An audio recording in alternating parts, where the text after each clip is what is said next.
But with house hacking, one of the great ones is being able to buy multi-units.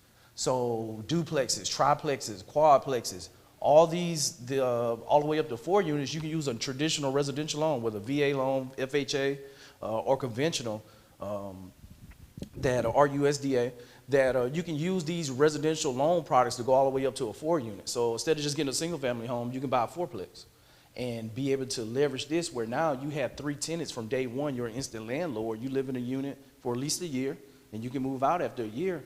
But as long as you live in it before, you can leverage these loan products that don't require a whole lot of money down.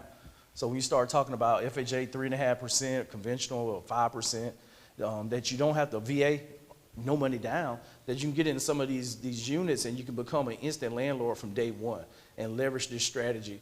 And then look from there with pivoting out. It's like, okay, I can use this loan product for a year, and then I can find how I can move it to another deal.